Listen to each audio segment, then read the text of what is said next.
Muy buenas noches a todos y a todas. Bienvenidos una vez más. Como siempre, agradecer al Ayuntamiento, a la biblioteca, al equipo de piratas, a la tripulación que me ayuda y que hace posible que esta aventura pues tenga efecto. Quiero dar también decir un agradecimiento especial al Hotel Restaurante Las Terrazas, porque acoge a nuestros invitados con el mismo mimo que ellos ponen en sus letras, ¿no? y en sus libros. Vamos a empezar con una lectura. Con una lectura de Todos los puentes de mayo. 2 libros traemos hoy: Todos los puentes de mayo, de Francisco Sanz, y La cruz de la fortuna, de aquí el caballero que tengo al lado, Eduardo de la Fuente. Creo que ambos son totalmente distintos, ¿verdad? O sea, es un registro totalmente distinto, pero ambos nos van a llegar al corazoncito.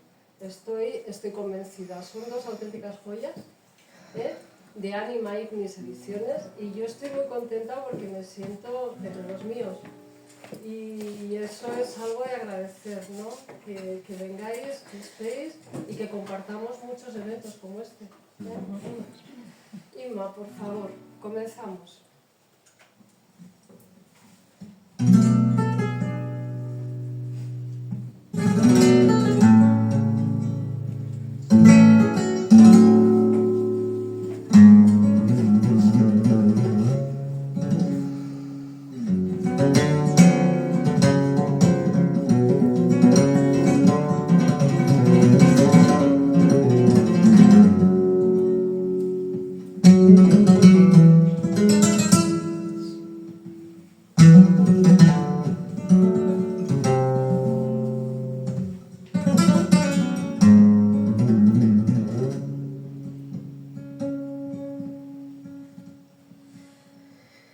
Y es que no es tan difícil acordarse de ese primer día en que tu madre te saca de la cama bien temprano, te mete en la bañera corriendo, te peina también corriendo y a tirones, te pone un uniforme, te mete en el estómago un tazón de leche y una magdalena con el mismo tacto que el que llena el depósito de un tractor de gasol antes de ir a arar.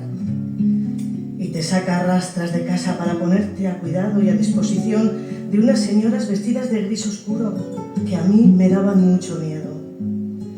Ya se habrá podido intuir la poca inclinación que siempre he sentido hacia las cosas relacionadas con la disciplina y sobre todo con todo lo que tuviera que ver con la escuela. Qué tiempo tan lejano y sin embargo que he vivido aún cuando me pongo a recordarlo. Que claro, puedo ver, si cierro los ojos, aquella aula donde en la pared situada tras la mesa de la monja que nos daba la clase colgaba aquel viejo y amarillento mapamundi, y la cruz donde estaba clavado ese marfileño y eterno crucificado, al lado de la foto de aquel otro señor con bigotillo y vestido de militar. Ay, el olor a tiza, migas de borrador, madera vieja y productos de limpieza. Y la ventana a través de la que mi atención solía escaparse de la mano de mi imaginación y que caía al lado del molesto pupitre que ocupé durante tanto tiempo en aquella clase, donde sentada en él y sin poder remediarlo iba olvidando lo poco que iba medio aprendiendo.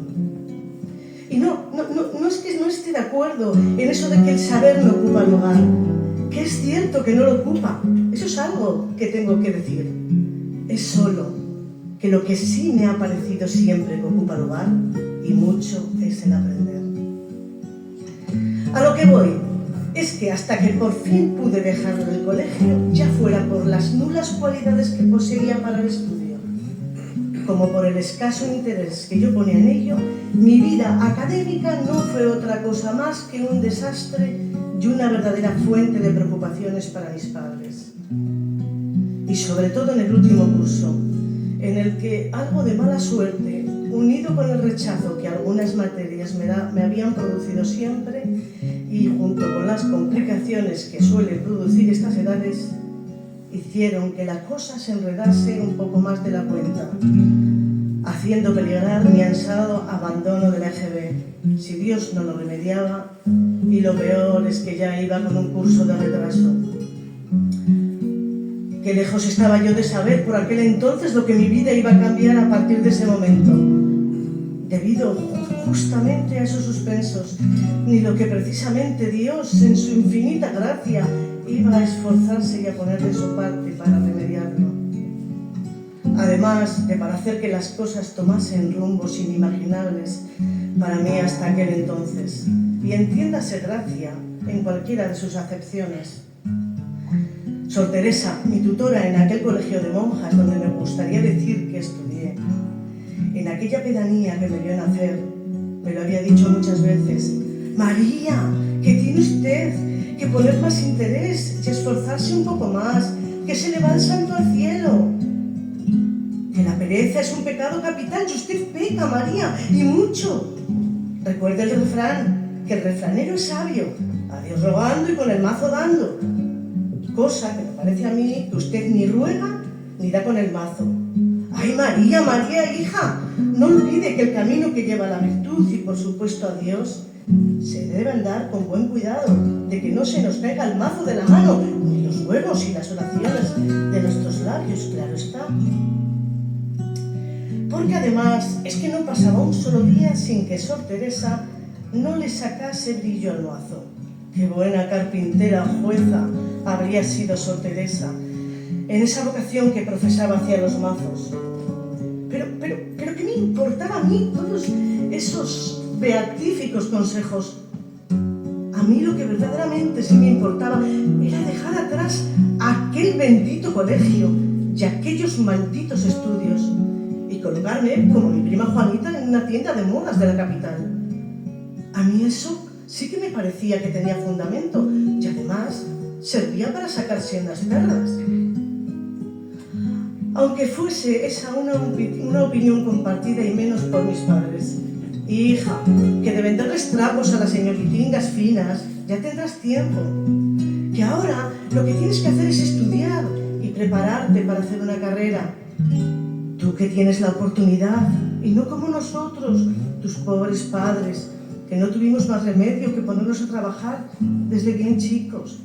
María, por Dios, fíjate un poco en la vecina, en la Paqui, que este curso, si Dios quiere, acabará bachillerato y el año que viene ya va para la universidad, nada menos. Hija, ¿qué es eso? Solo cuestión de ponerle un poquito de empeño y disciplina. Que eso no es otra cosa más que rogarle un poquito a Dios y darle un poquito fuerte con él. Ay, yo nunca entendí que les habría podido dar a todos en este pueblo con los mazos.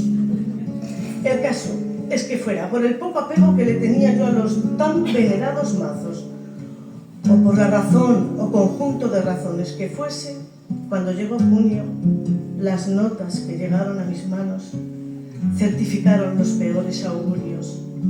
Aquellas aulas y yo volveríamos a vernos de nuevo en septiembre.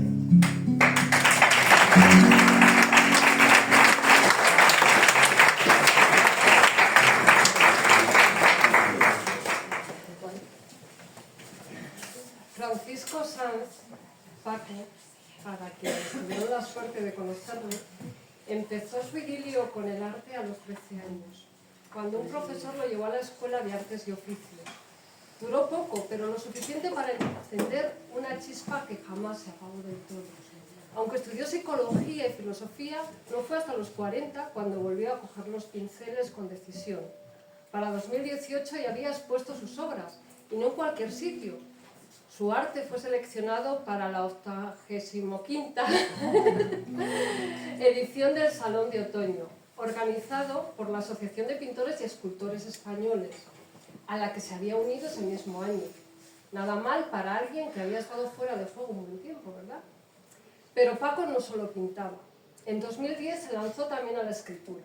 Durante 2 años asistió a un taller donde creó relatos que tenían tanto color como sus cuadros. De uno de estos relatos nació María, el alma de todos los puentes de mayo que dejó registrado en 2018.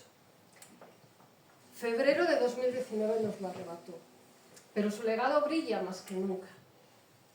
En mayo de ese año, sus últimos cuadros protagonizaron una emotiva exposición póstuma, recordándonos que su arte sigue vivo en cada trazo.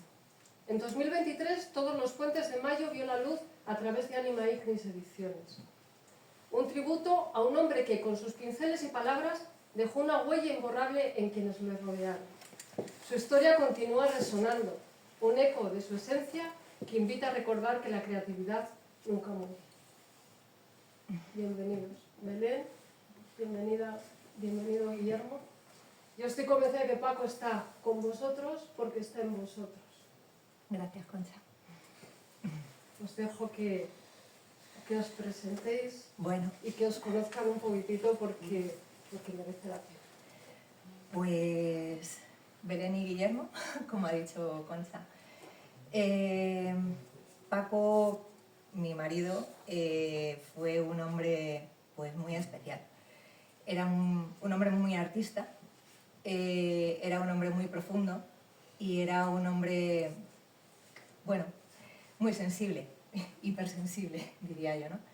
Él siempre estuvo jugueteando con el arte, como ha dicho Concha. Él empezó a pintar y empezó pintando y terminó escribiendo. Fue un poco, a ver, es a lo mejor hacer una comparación abusiva, ¿no? Pero fue un poco como Miguel Ángel, que empezó, era escultor, ¿no? Y acabó pintando la Capilla Sixtina, y Paco, bueno, pues empezó pintando y acabó escribiendo Todos los puentes de mayo, que para mí es su obra maestra más que cualquiera de sus libros, aunque tiene cuadros muy buenos. Tiene cuadros muy buenos. Entonces, bueno, no sé, ¿tú quieres decir algo? Bueno, agradecer la presentación y que No te preocupes, que luego hablamos un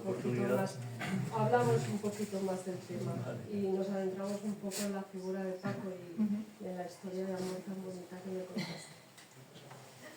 Vamos a leer ahora un fragmento de... No sé, ya atrás. Vale, elevo la voz. Vamos a leer ahora un fragmento de La Cruz de la Fortuna, de Eduardo de la Fuente.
No recuerdo mi nacimiento. En eso, madera y humanos somos iguales.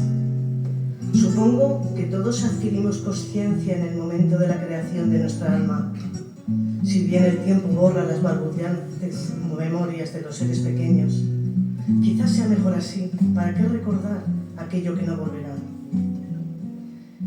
Mi primer recuerdo es la blanca negrura, el frío, abrirme paso en la nieve para alcanzar la vista y recibir los rayos del sol en lo más profundo del bosque. Un lugar ignoto y salvaje al que no llegaban los hombres. Crecí, a cada pulgada me hallaba más cerca del sol, me alejaba de la penumbra.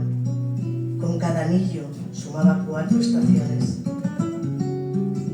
Mi existencia entonces era apacible, casi nula en comparación con todo lo que estaría por venir.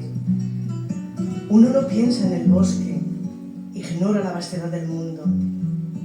Al ganar altura pude ver lejos las copas de mis congéneres silentes, las montañas, aquella peña desgarrada, rocosa, desnuda de vida.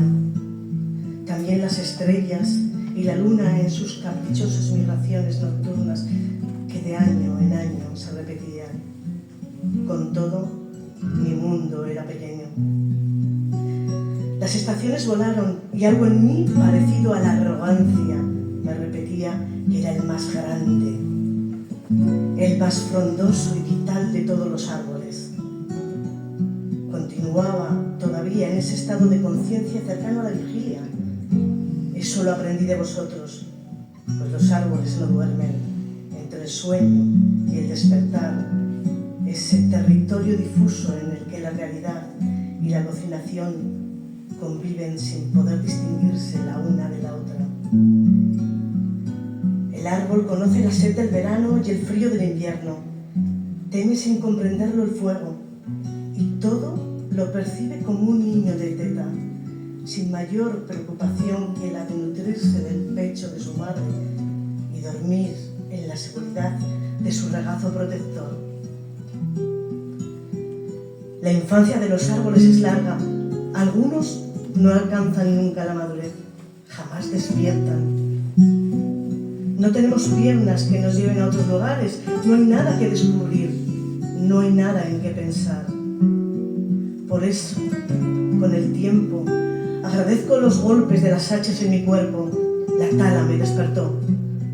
Al convertir mi tronco en madera no morí, ya os lo he dicho, los árboles no morimos.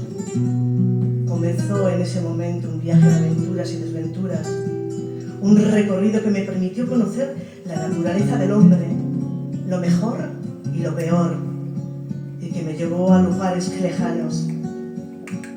Qué pequeño y distante parece ahora mi bosque.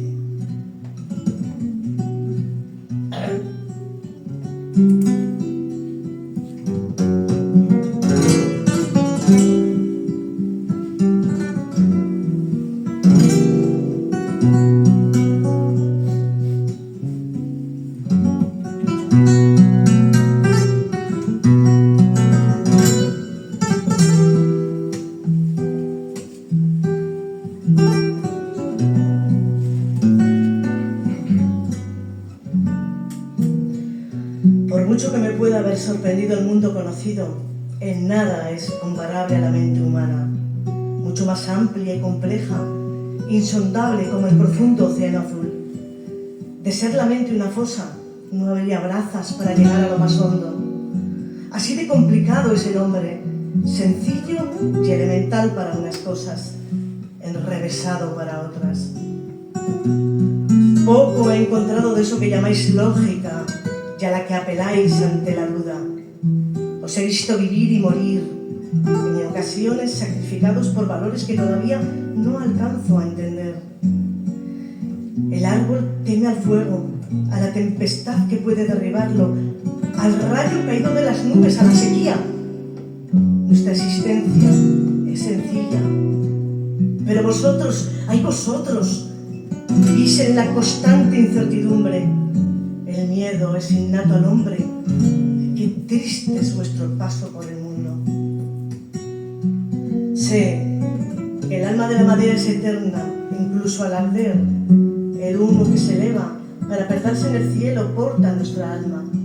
Nuestras cenizas vivirán en los árboles que surjan de ellas, pues todo en el árbol caído o quemado, sus raíces cadavéricas que se pudren bajo la tierra, sus hojas que alfombran el suelo del bosque, todo es fuente de vida. En ese continuo devenir, lo que hace inmortal a la madera y otorga a nuestra alma la tranquilidad de que se sabe imperecedero. La madera no conoce la muerte porque no hay muerte, solo el cambio, la transmutación indolora. El hombre teme a la muerte porque cree que es el final. No entiende que no existe ni principio ni final.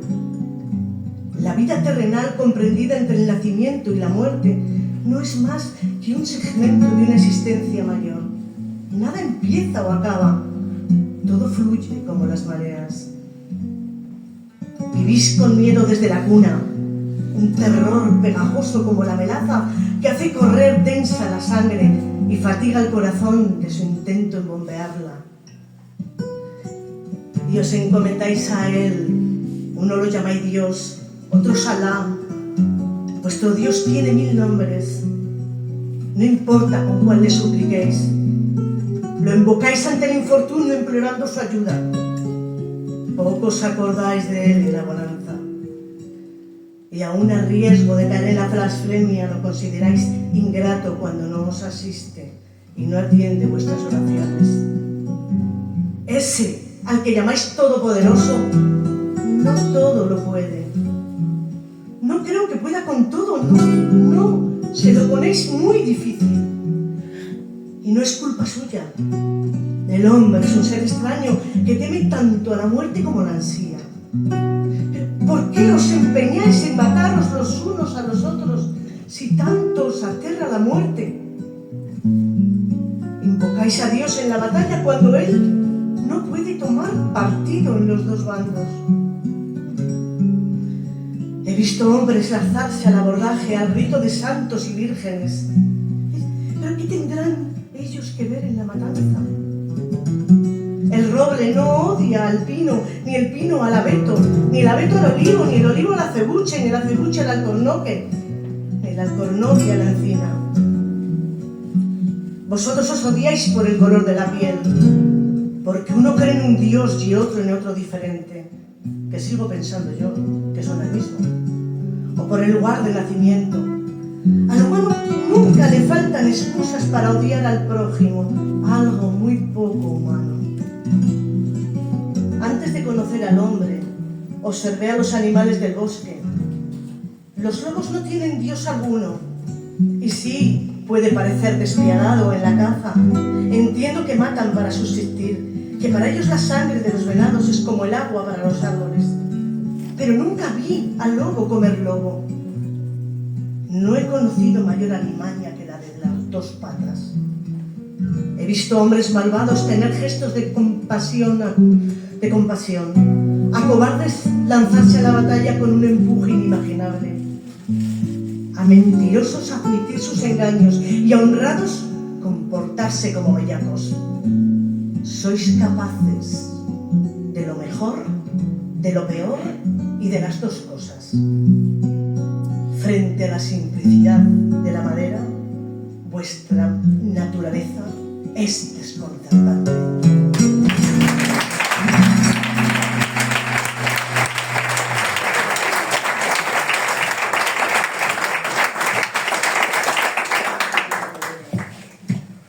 Eduardo de la Fuente, nacido en Mallorca en 1931, ya hemos dicho que gran año, es de esos autores que, en lugar de quedarse en su zona de confort, te sacude con cada libro. Empieza fuerte con Ana y el hermano del enterrador, donde te das cuenta de que el tipo no tiene miedo a ensuciarse las manos con historias oscuras y reflexivas. Luego llega con El leñador bajo el cielo púrpura, una novela que parece escrita a hachazos, pero con precisión quirúrgica. Y después nos regala Pretoria, que se ha ganado una segunda vida con Anima Ignis Ediciones, demostrando que lo suyo no es quedarse quieto. Pero la joya de la corona es la Cruz de la Fortuna. Aquí Eduardo te saca a pasear por el Caribe del siglo XVIII. Y no creas que te va a contar una historia más de piratas y aventuras, no. Te mete de lleno en la vida de Juan Antonio Cortés. Un corsario con un martillo en la mano y más enigmas de los que te puedes contar. Lo más interesante es cómo nos lleva de lo histórico a lo fantástico, como quien no quiere la cosa hasta que una vieja cruz de madera empieza a desvelar secretos. Y ahí te quedas dudando si lo que lees es una leyenda o si la cruz sabe más de lo que debería. Eduardo juega con lo real y lo mítico, como si fueran dos caras de la misma moneda, y te deja con la sensación de que, al final, la verdad siempre tiene algo de magia. Muy buenas. Gracias. Bienvenido a Quintana Dueñas. Estoy encantado. Yo venía a hablar de mi libro, como se suele decir, pero me dijeron, oye, en Burgos se come cojonudo. Dije, vale, bueno. Como veis, soy hombre de buen comer, entonces he tenido que venir. Pues muchísimas gracias, Estoy muy contento. Y muy contento de ver a tantos vecinos también. Espero que lo estés más todavía. Bueno, y ahora me queda Jorge. A Jorge ya lo conocéis algunos, ¿verdad? A ver si encuentro algo que te he escrito. Mientras di algo. Que soy Piscis, yo me emociono. Sí, yo ya a la mínima, ya sabes que he dicho que yo vengo empecinada para que llores. O sea, que No es prepárate. difícil. Pues por eso, pero yo me esfuerzo. Jorge Coello es el alma de Anima Ignis. Atentos que va a llorar. Un faro para escritores que buscan un hogar para sus historias. Su trayectoria comenzó en las revistas de Ibiza, donde aprendió el arte de contar y escuchar, antes de llevar su talento a Madrid. Con una pasión inquebrantable por la literatura, Jorge ha sido más que un director y editor. Se ha convertido en un pilar para sus autores, ofreciendo apoyo y dedicación en cada paso del camino. Su implicación no se limita a las páginas que edita, sino que se siente en cada conversación, en cada consejo que ofrece a quienes confían en él. Para Jorge, la literatura es un viaje compartido, y su compromiso con los escritores es un reflejo de su amor por las palabras y las historias que nos conectan. Cada obra que sale de Anima Ignis lleva su pedacito de esencia, un guiño a su dedicación y un testimonio de que en este mundo literario siempre hay alguien dispuesto a apoyarte. Bienvenido, Jorge. Muchas gracias. No has llorado. No.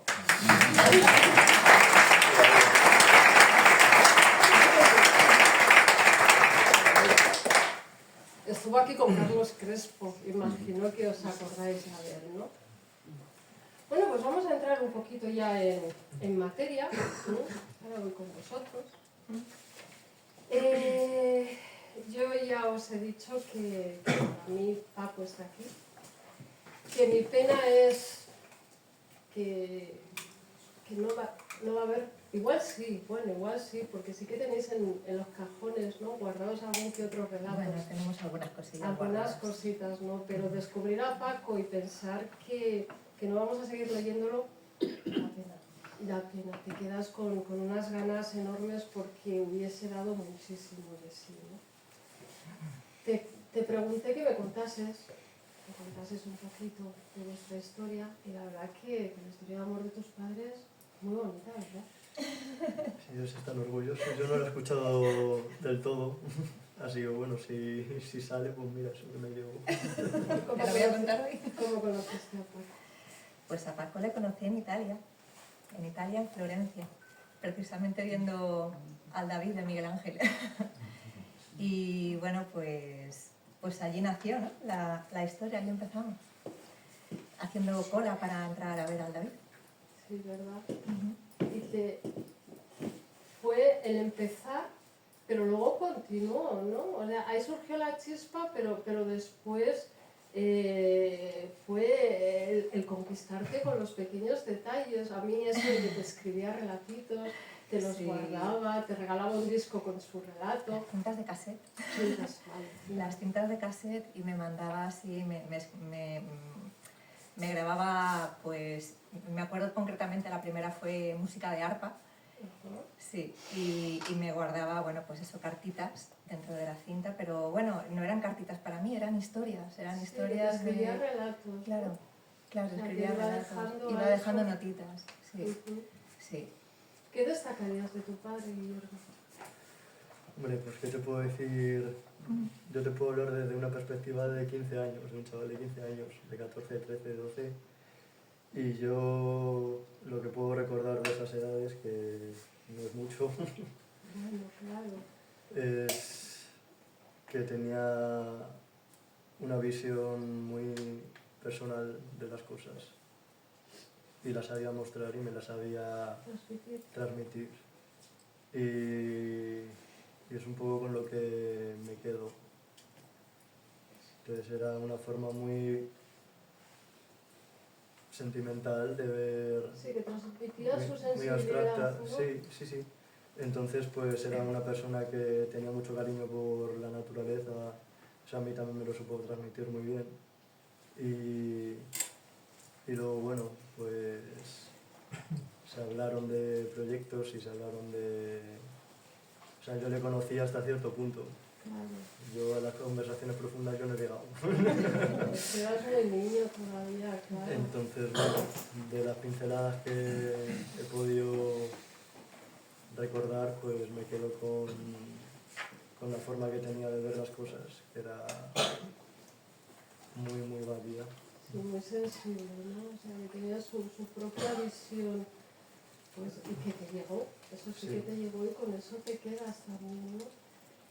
Y escribió, aquí lo registró en 2018 y él se fue en 2019, a principios de 2019.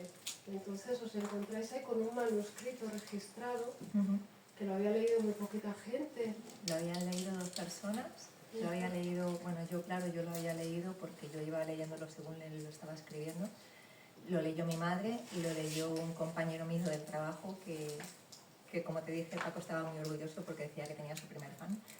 Tu primer lector. Su primer lector. Y lo había leído muy poquita gente. Yo no sabía qué hacer con el libro y la verdad es que bastante tenía ya como con lo que tenía Sí. como para pensar en nada, ¿no? Pero siempre tuve ahí la espinita, ¿no? De con esto tengo que hacer algo, ¿no? Y fueron pasando los años y bueno, pues yo ya se lo iba comentando a Guille. La conciencia de ese libro tengo desde los 12 años. Claro.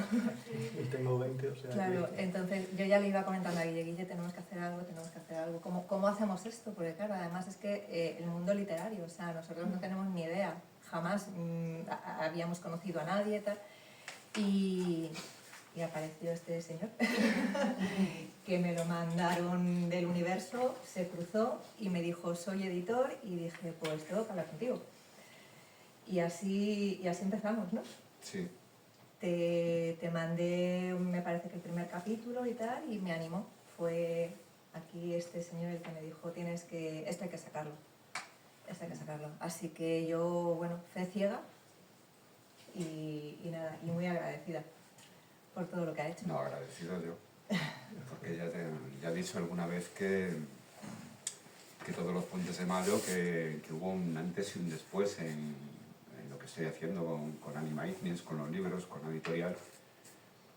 Habíamos hecho muchas antologías, algunos libros de autor, pero todos los puentes de Mayo me enamoró de la primera a la última página. O sea, me acuerdo leer lo que me habías enviado y estar con la sonrisita, ¿no? De decir, ¿esto qué es, no? Es pura poesía, ¿no?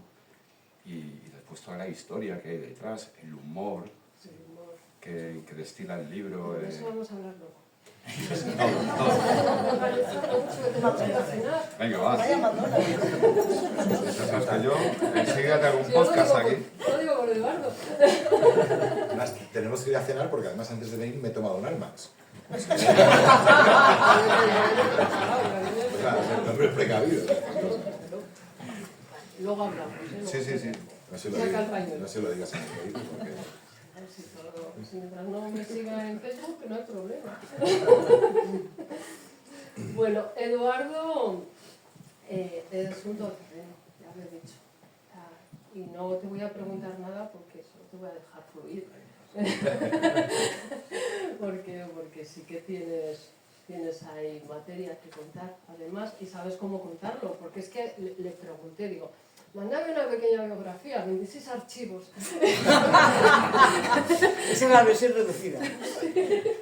Así que te voy a dejar. Si te envío el director Cuts, ya... No está, no, que viene, o sea, que me paso unos días en detenida, no te voy a decir que no, pero bueno, que nos cuentes cómo empezaste, porque has sido un chico de todo y para todo, ¿no? Antes de ponerte a escribir a ver. en serio.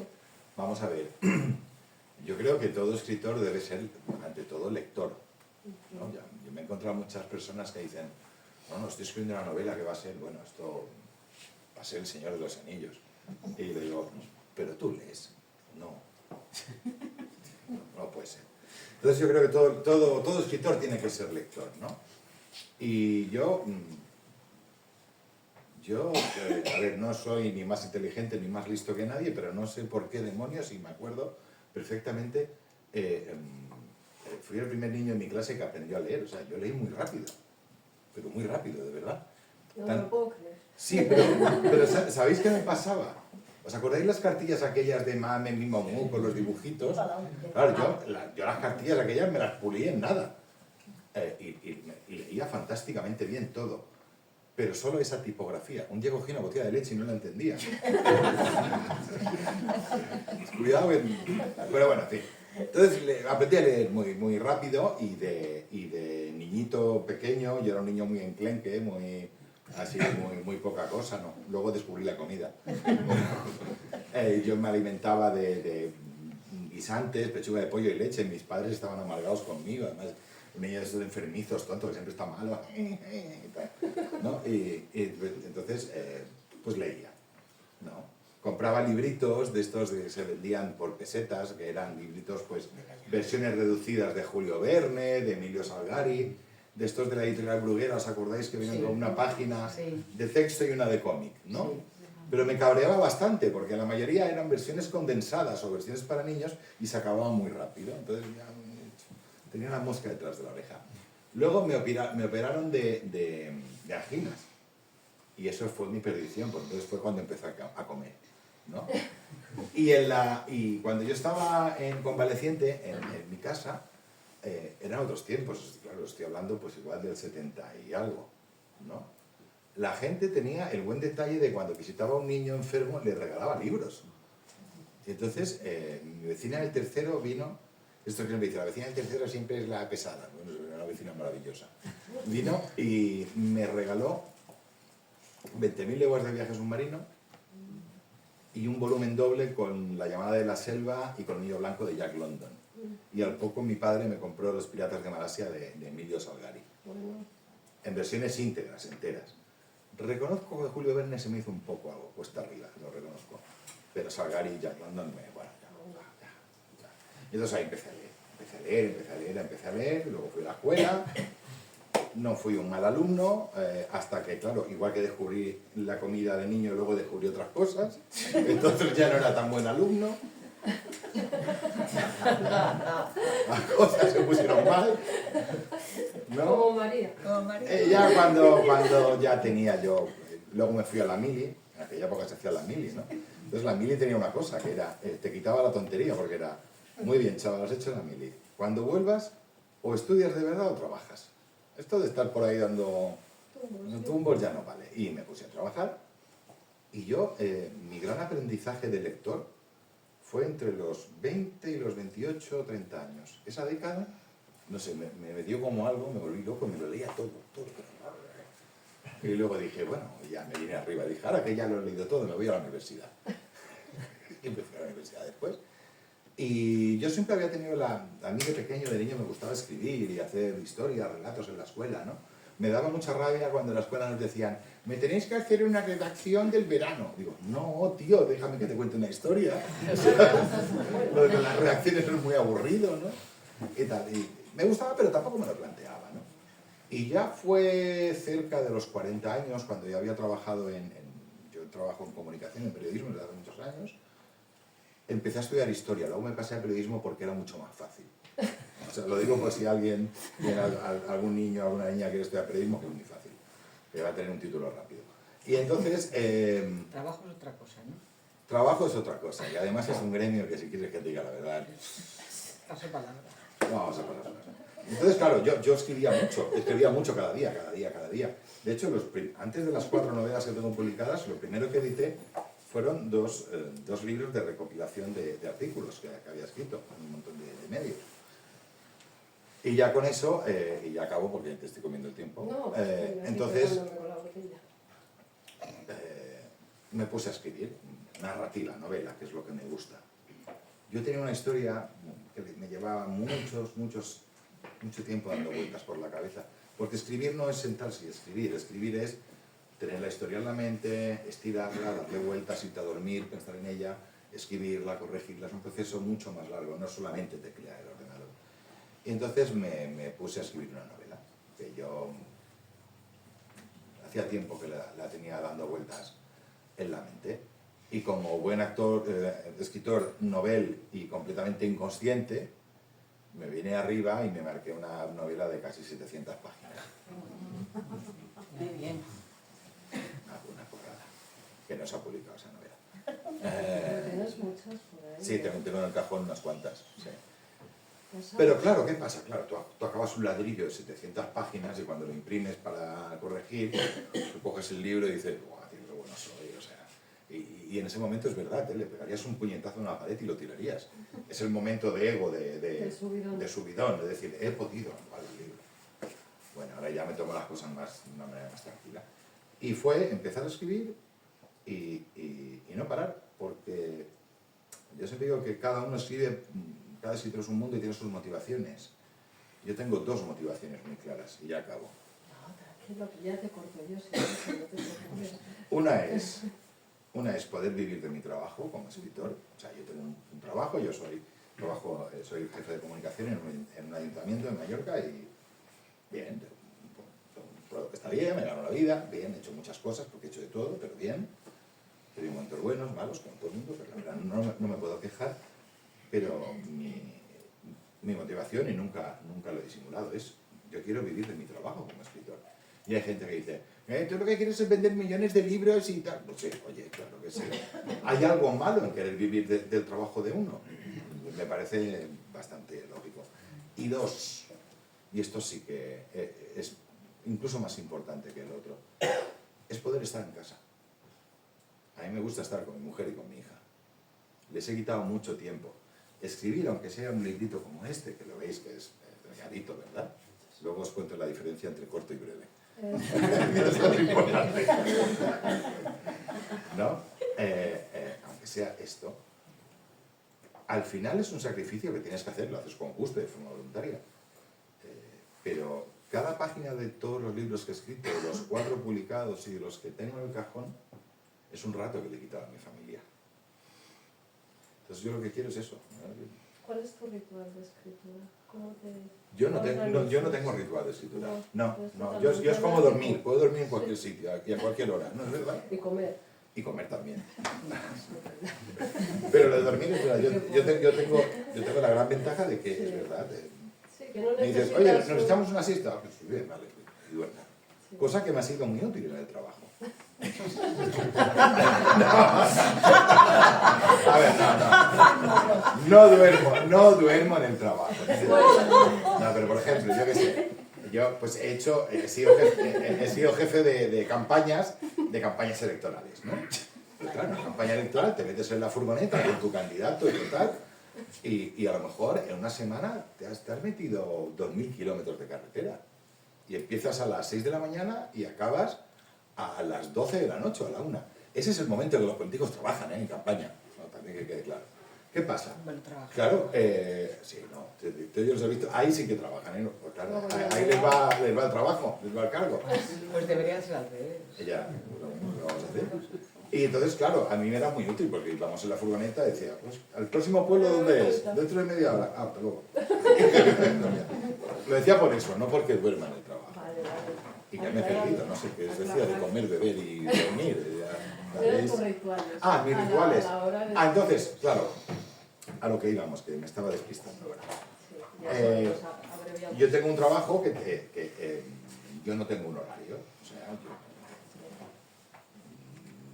ni festivos, ni fines de semana, ni nada. Un día puedo trabajar 4 horas y otro día puedo trabajar 12, un fin de semana puedo trabajar, otro fin de semana no. Entonces, y siempre he tenido este tipo de trabajos. Es por eso que yo ya me he acostumbrado a sentarme y escribir. O sea, yo llego a casa... Sí, una flexibilidad. Yo llego a casa, digo, a ver, ¿qué tengo? Una hora, venga, va, una hora. Me siento, miro un poco y cuando se acaba, se acaba.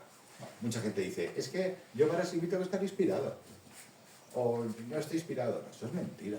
Escribir es un trabajo. Es como si un fontanero te dice, hostia, hoy no tengo ganas de apretar la tuerca del grifo. Vas a decir, oiga, señor fontanero, es su trabajo, ¿no? Pues esto es lo mismo.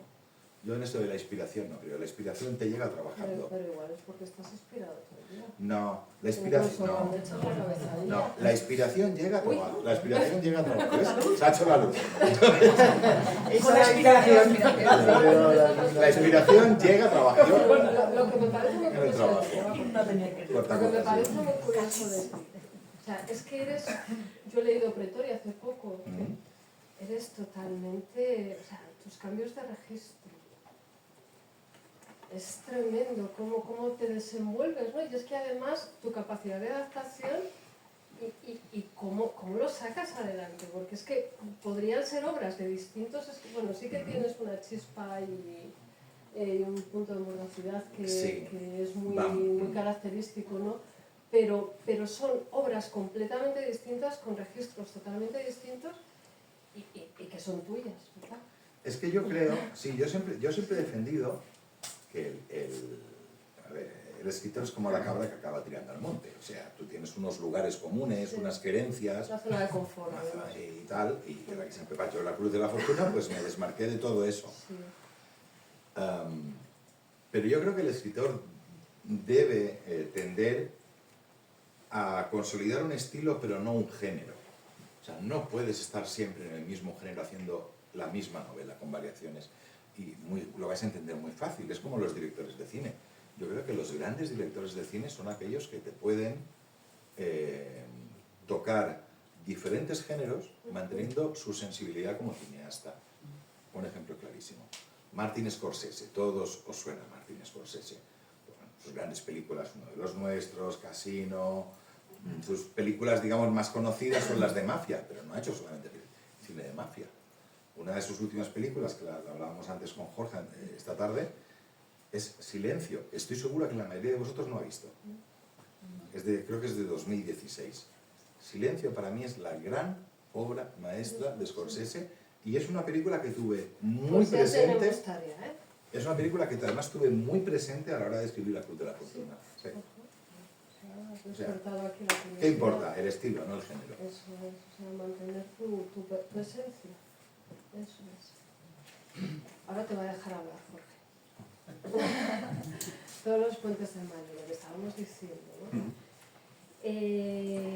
Es deliciosa, es absoluta, es una prosa poética que te tiene, y es lo que tú decías, ¿no? Con la sonrisa, porque y además es una ironía tan sutil, ¿no? que está contando cosas tremendas, porque el libro está envuelto en una nostalgia que a veces es asfixiante, pero lo estás leyendo y sonríes. Es lo que decías tú, ¿no? Que te sorprendió cuando hiciste una primera valoración o una Sí, lectura. me sorprendió el estilo un poco, la poesía que tenía cada párrafo, ¿no? Y después cómo describía cosas que los que hemos nacido en pueblos, soy de pueblo de Galicia, esa esencia del pueblo, ¿no? Cómo la contaba y qué tan bien la transmitía, ¿no? Y después los personajes tan dispares, tan locos, por momentos tan curiosos. Y tenía magia. Yo sabía que estaba ante un libro que tenía mucha magia. Mucho potencial, Sí. además, muchísimo. Sí, sí. ¿Por qué el título, Belén? ¿Por qué el título? El título, María, que es la protagonista del libro, nace un 1 de mayo, que coincide con el día del cumpleaños de Paco, el escritor, que también nació un 1 de mayo.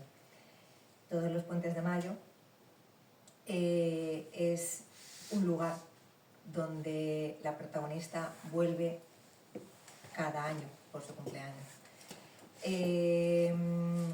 El pueblo, que puede ser cualquier pueblo, Sí, es lo que te iba a preguntar, ¿no? ¿Por qué no dice no dice el exactamente? pueblo, puede ser Podría cualquier ser pueblo, vuestro. pero bueno, él tenía un pueblo en concreto, ¿no? en Guadalajara, en el Parque Natural del Río Dulce, y es el pueblo, ¿no? Entonces, de hecho, bueno, la portada del libro es un cuadro suyo y es el Río Dulce. Con la portada tuvimos, además, ¿verdad? Estuvimos pensando cuál podría ser la portada del libro y tal. Yo quería que fuera un puente, porque además, ya lejos de que sea un puente de mayo, algo de un calendario que no tal... Teníamos como 10 portadas de puentes. De puentes, sí, con porque... niñas en puentes, caminando Sí, por sí, puentes sí. y nos Claro. gustaban muchas, pero Y de al repente, final no de repente, tenía la magia. de repente lo apareció en el salón de mi casa, que es donde tengo yo el cuadro. Y dije, no, o sea, tiene que ser su obra entera, tiene que ser su portada, tiene que ser la fotografía que hizo su hijo, sí, ¿cierto? Con el puente del pueblo y su firma. Esta es la firma que aparece en sus libros, o sea, en sus cuadros. Esos cuadros. Y quería que fuera una obra completa de él. Un homenaje. Sí, claro. ¿Tú cuándo leíste el libro? Lo leí al mismo tiempo que Jorge. meses antes. Ibas un poquito por delante de Jorge. Yo lo terminé un poco antes que él, yo creo. Pues a lo mejor él iba más rápido, porque yo leo lentísimo, pero lo leí eso hace un año y pico. Sí, un poquito antes de editarlo. ¿Qué te Porque yo- pareció? ¿Qué te iba despertando? Yo no sabía que... Que O sea, escribía me lo olía, Sí. pero no me lo esperaba. O sea, mi madre sí que me estuvo insistiendo en que me lo leyera y tal, y yo era un poco como reacio, porque yo no soy de leer novelas. Entonces era como un poco, buah, me espero hasta que tenga un poco la cabeza Sí, en su asentada, sitio, claro. sí. Y cuando me lo leí, pues redescubrí otra vez la parte que te he dicho de él, Sí. porque tiene una forma de narrar las cosas, lo que te digo, súper personal, y sabe manejar muy bien emociones o situaciones emocionales muy complejas. Desde luego. Entonces eso es lo que me llamó muchísimo la atención, porque no me resultaba nada monótono. No. Es que, y además lo que tiene es la sutileza, ¿no? Porque cuenta auténticas burradas, Sí. pero las cuenta, lo hablábamos, ¿verdad? El otro día, Mucha Guillermo, delicadeza. con una sutileza, Ujú. o sea, Con mucho cuidado. que te va envolviendo y terminas de leerlo y dices, caramba, ¿no? Lo que ha dicho, pero lo dice de una manera tan bonita que es que te resulta hasta agradable leer lo más bestia, por así decirlo, ¿no? Es muy... Otra cosa que me llama la atención es que cada capítulo podría ser casi un relato independiente, ¿no? O sea, están puestos en un orden, porque sí, siguen un orden cronológico, pero cada capítulo tú te lo lees y es como que fuese un cuento. Sí. Sí. Sí. Y Se recrean los personajes. lo bonito del libro es que parece como que va dejando historias abiertas, Sí, pero en el capítulo final... la cremallera, Ujú. van encajando. Sí, Sí. sí. Y te deja así como... Sí, en el capítulo final se cierra el círculo de... Completamente, sí. Sí. ¿Qué más destacarías Yo lo... del espíritu artístico? Tú sé que le has visto pintar, ¿no? En casa era algo normal. Eso es muy subjetivo, porque está la puerta cerrada. O sea, que tú veías los cuadros, ¿no? Yo veía que estaba la Terminado. lucecilla encendida y bueno, Sí. sabíamos lo Sí. que estaba pasando por ahí dentro, pero sí, de hecho me intentó enseñar una vez, solo he hecho un cuadro súper mal hecho, pero bueno, ahí está.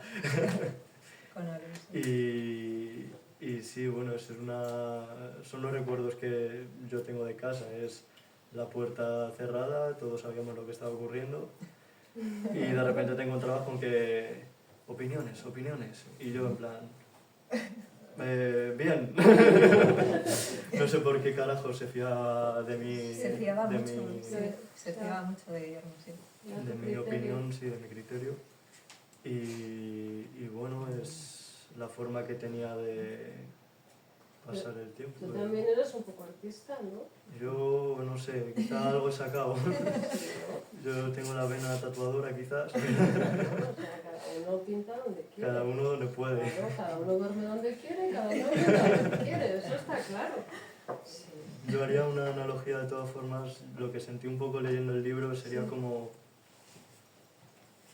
si te sientas en una colina y miras un atardecer, de estos que se ponen en Madrid, bueno, yo soy de Madrid, yo los veo en Madrid, yo en otro sitio, bueno, y como si vieras un atardecer que dices, es muy bonito, y puedes estar en un entorno súper tierno, súper plácido, pero luego lo piensas y a lo mejor son simplemente el resultado de un caos que desprende una estrella después de millones de años de catástrofe. Sí. Entonces es como una dualidad muy bonita la que encuentro ahí.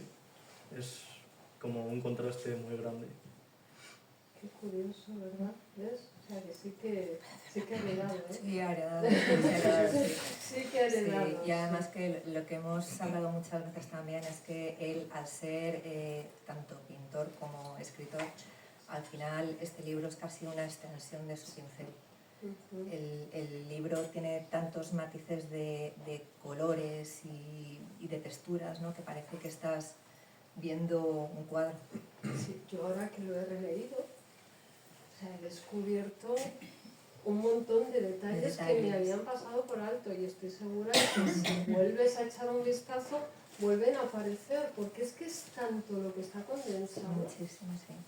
que vas encontrando... Es casi imposible que en una primera lectura tu mente sea capaz de captarlo todo. No, es que hay muchos detalles que vas reparando en ellos a medida que vuelves a releer, ¿no? Hay que leer, yo lo he hablado además una vez, es un libro que hay que leer despacio y disfrutar de esa poesía y de esa lírica.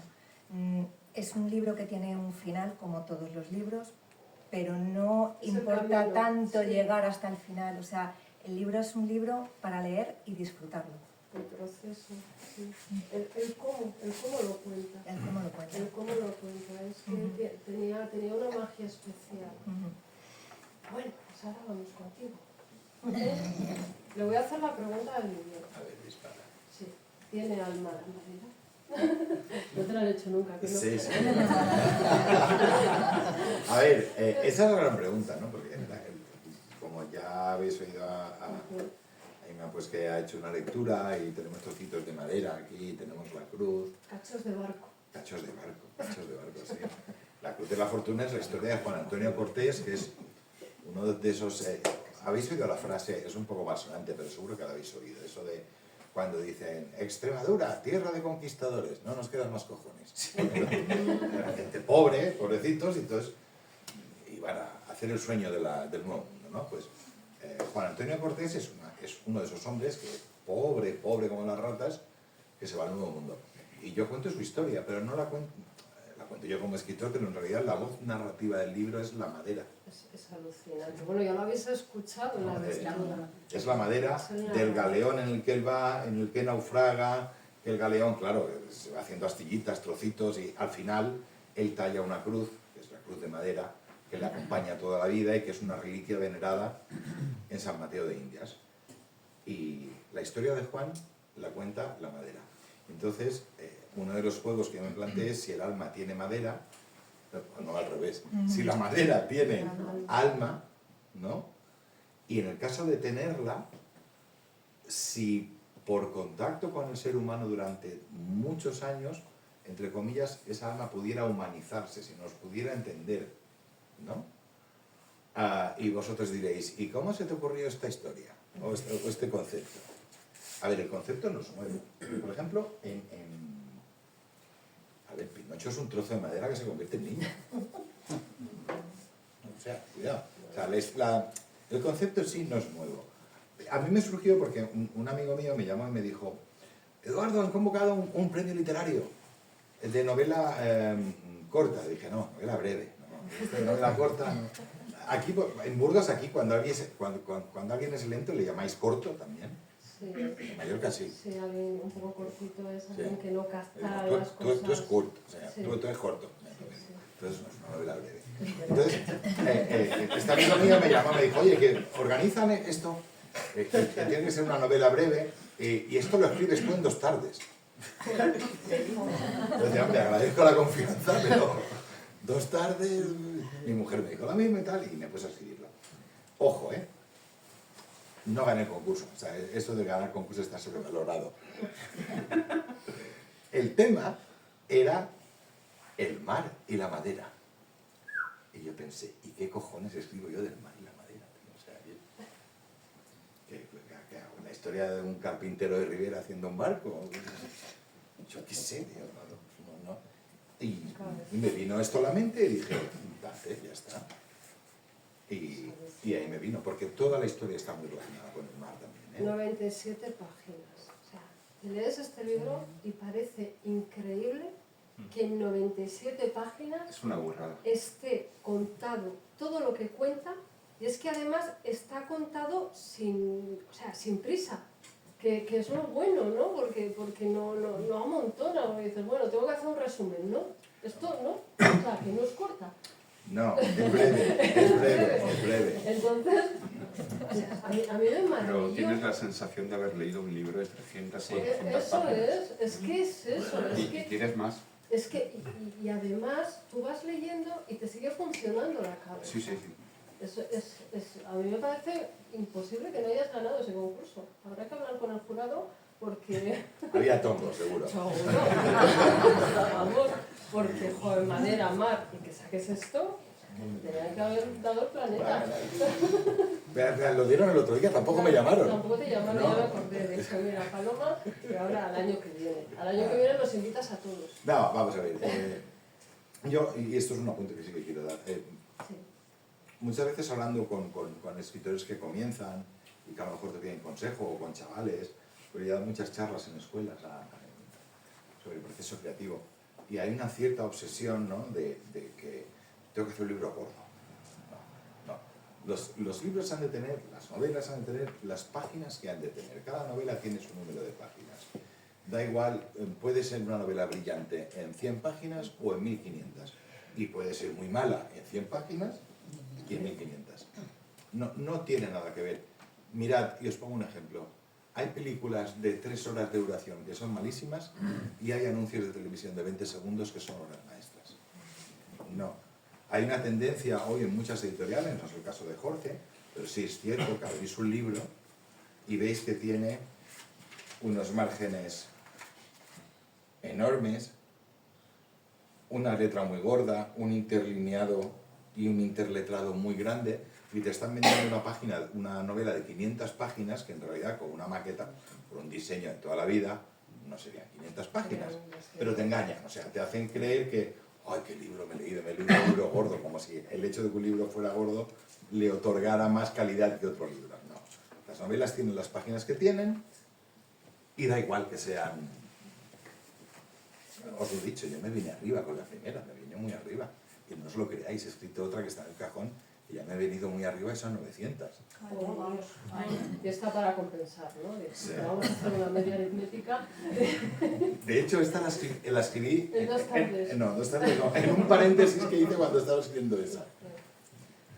Que no se publicará nunca. No se va a publicar, No. bueno, tú dale tiempo a Jorge, ¿eh? Que te genera No. una trilogía. No, con 900 páginas, como se venda bien, me cargo el Amazonas, ¿no? Encima me van a denunciar.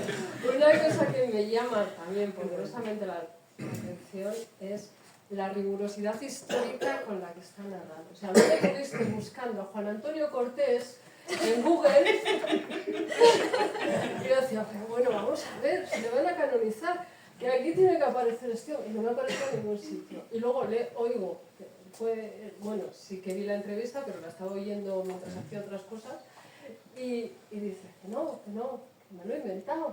Claro. Entonces los guionistas se inventan cosas. Pero es que lo hace con una rigurosidad, ¿verdad? O sea, es increíble. Es increíble. Yo decía, pero bueno, como Sin caer en lo pesado tampoco, o sea, desliza datos. pero es que lo hace de una manera, y cómo lo hila, cómo lo introduce, ¿no? Con el tema este del Vaticano, bueno, todas las historias de... Claro, es que es una rigurosidad, que es lo que decía yo antes, o sea, llega un momento que dices, bueno, me está vendiendo la verdad, la mentira, es una leyenda, o sea, te pone ahí en una tesitura, ¿no? Y yo estaba convencida. Hay algunas cosas, y esto lo cuento en alguna ocasión, a ver, ya os lo acaba de destripar, o sea, la historia es más falsa que un duro de 7 pesetas. Pero que eso también yo soy Percial no es ningún secreto, Pero bueno, me preocupé de que el marco histórico fuera más o menos ajustado a la realidad, pues, todos los detalles que hemos hablado muchas veces, Lo de ¿no? los barcos. Lo de los- claro, como era un Que tú galeón. tampoco tenías ni idea. Yo no lo sabía cómo era un galeón del siglo XVIII. Lo que da es un concurso, ¿te has dado cuenta? Sí, mira. Documentarte. O a cuánto estaba la cabeza del pirata. O sea, cuando tú ibas a puerto con un pirata que has capturado, ¿cuánto te pagaba el auditor del puerto? Pues eso se pagaba. Había un señor que era el auditor y tú llegabas, mira, he encontrado esto, a ver, ¿qué me traes? 3 cañones, 2 piratas, tal, pues esto vale, pum, tanto. Y te pagaban por eso. Esos detalles están ahí, ¿no? Pero, si me permites, hay una historia que me fascina. Hay un personaje en el libro, que le cambié el nombre, Es histórico. que es histórico. Y os voy a contar, a ver, es un personaje que aparece aparece en una página, es una mención. Este señor, para que veáis que a veces la historia es dramática, la vida real es dramática, pero a veces también es surrealista. Este era un señor, un hacendado británico, que estaba en Jamaica, con sus plantaciones de no sé, bananas, café, lo que tuviera el hombre allí, y tenía dinero, o sea, vivía bien, Sí. vivía bien. Pero su mujer era, según él, la versión de él, es que no había Dios que lo aguantara, ¿no? Entonces el hombre se sentía frustrado, porque decía, estoy aquí, sí, tengo dinero, pero mi mujer es una pesada, ¿no? Se hizo pirata. Entonces se compró un barco y se hizo pirata. Pero era el pirata más torpe del mundo. O sea, era el pirata más torpe del mundo. Claro, tenía dinero, tenía tripulación, calle, pero era el pirata más torpe del mundo. Jamás conseguía apresar un barco. Jamás. Y entonces, buscando gloria, se alió con Barba Negra, ¿no? Él siguió sin coger ni un solo barco y acabó en la horca. Y la mujer se quedó con el capataz, los esclavos y los la plataneros. Muy bien. Tremendo. Tenía que haber pobrecito. metido a ella, hombre. Y ese existió. Eso existe de verdad, sí, sí. Un caso real que lo ves y dices, no puede ser. Pues sí. A ver, ese hombre tiene una película, ¿eh? Pues, tiene otro libro. En 2 tardes, vamos. Emilio Salgari, ¿no? Las dedicatorias, creo que nos has dado una pista, ¿no? Sí, es muy Está importante. Luis de la Sierra, Sí. que nos vas a contar quién Ahora es. te digo quién es. Y luego está Javier Andreu. También. A ver, yo en este libro, mi mujer me dice, no nos lo has dedicado. Y yo, Pero sí tengo mucho, ya ya te os dediqué dedicaré otro. no seas egoísta, ya te dediqué el anterior, ahora otro. Entonces, este libro se lo dedico a Emilio Salgari, porque yo reivindico muchísimo la figura de Emilio Salgari. Creo que injustamente se le ha tratado como un escritor de novelas para niños o adolescentes, y creo que Salgari es mucho más. O sea, yo reivindico a Salgari. Todo lo que sé de piratas lo aprendí de él, aunque también se lo inventó todo. El pobre hombre tuvo una vida muy desgraciada, pero eso vamos a dejarlo. Luis de la Sierra, el segundo al que le dedico el libro, ya falleció. Yo tuve la oportunidad de conocerlo. Luis de la Sierra era un marino militar español, nació en Santander, pero vivió en su familia y vivió en Mallorca, y yo tuve la oportunidad de conocerlo. ¿Os suena a alguno de vosotros la editorial Juventud, esos libros marinos de color amarillo, la cubierta? Corsarios alemanes en la Segunda Guerra Mundial, buques suicidas, tal cual. Pues los escribió él. Y además él también era traductor de libros de historia militar. Este era un verdadero fuera de serie, de verdad, un verdadero. O sea, lo poco que yo sé del mar lo aprendí leyendo de sus libros, ¿no?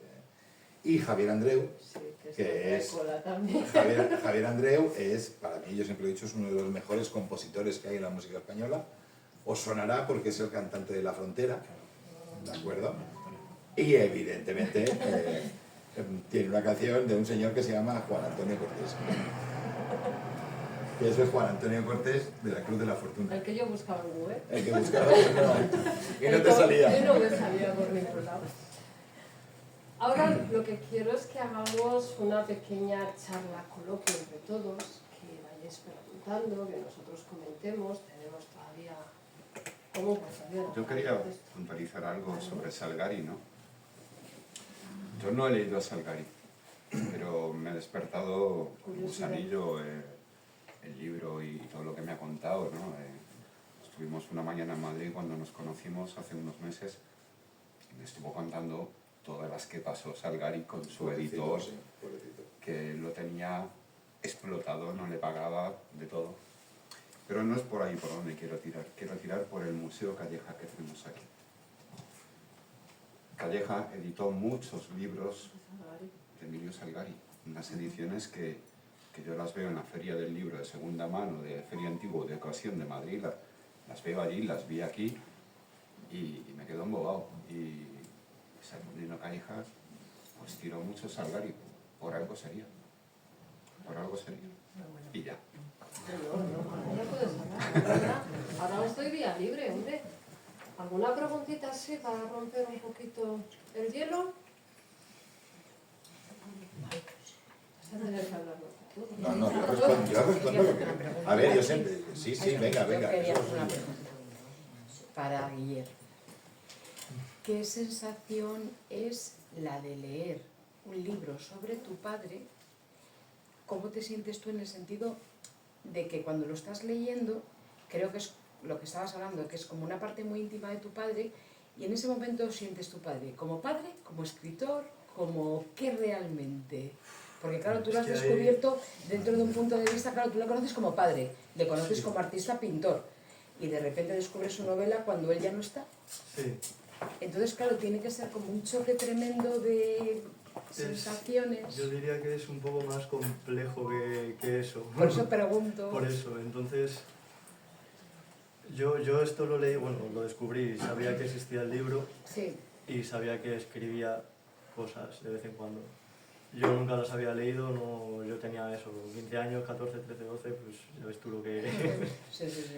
Entonces, pues, digamos que es un poco confuso porque al fin y al cabo tú ya no estás leyéndolo desde la parte de es mi padre, en plan, lo estás leyendo desde el recuerdo.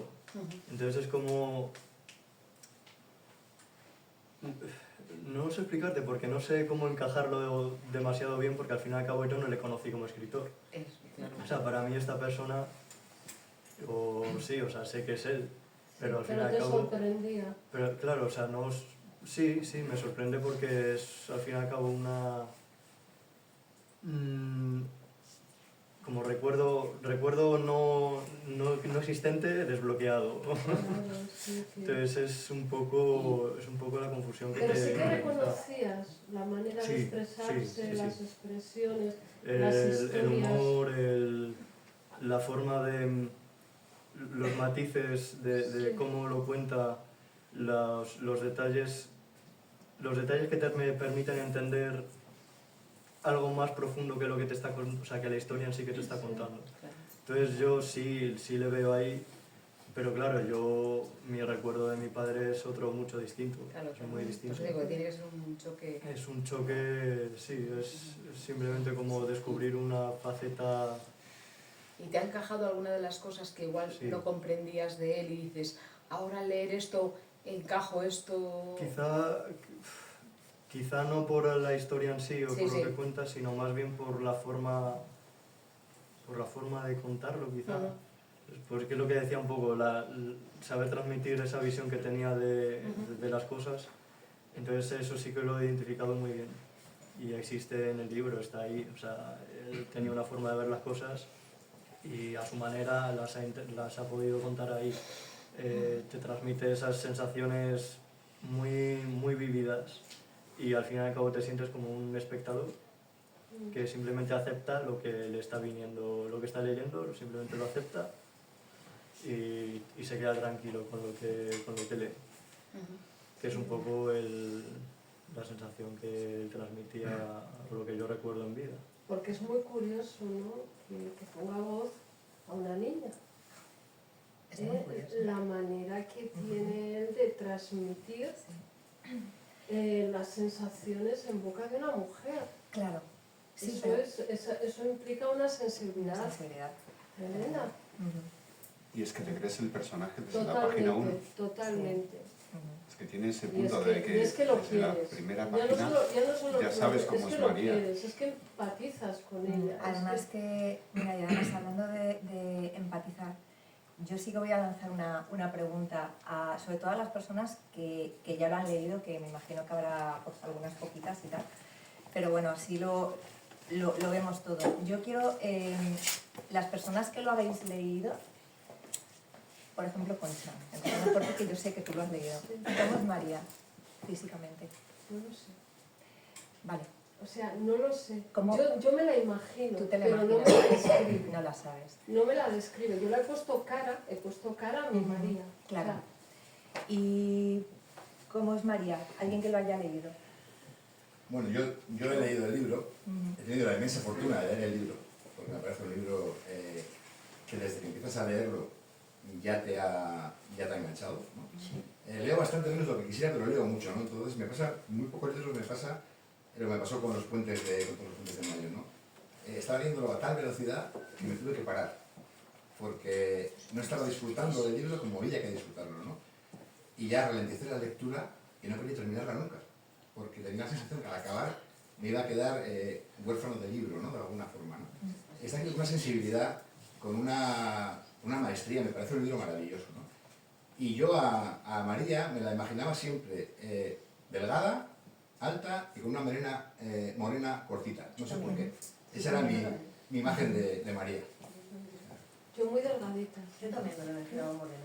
Yo no me la he imaginado Yo de muy ninguna manera. delgadita, no sé, pero es la María que tú configuras. Claro, yo lo que, hablando de la empatía, María no está descrita. María en el libro no sabemos si es morena, si es rubia, si es alta, si es baja, si es delgada. No sabemos cómo es María, no tiene físico. Entonces, bajo mi punto de vista, yo no sé si eso fue un olvido de Paco o fue una genialidad, porque Yo creo ha que fue conseguido, una genialidad. ha conseguido Que que cada la uno gente... tengamos vea nuestra su María. María. Efectivamente, y que empaticemos totalmente con Y el personaje además porque no es alguien ajeno la a nosotros. atmósfera que crea. Vamos a ver, a veces puedes entrar en descripciones muy detalladas y él lo que hace es describir las sensaciones, Eso es. todo lo que rodea Es a un libro María. emocional. Entonces claro. tú configuras a la protagonista en la atmósfera que él te transmite.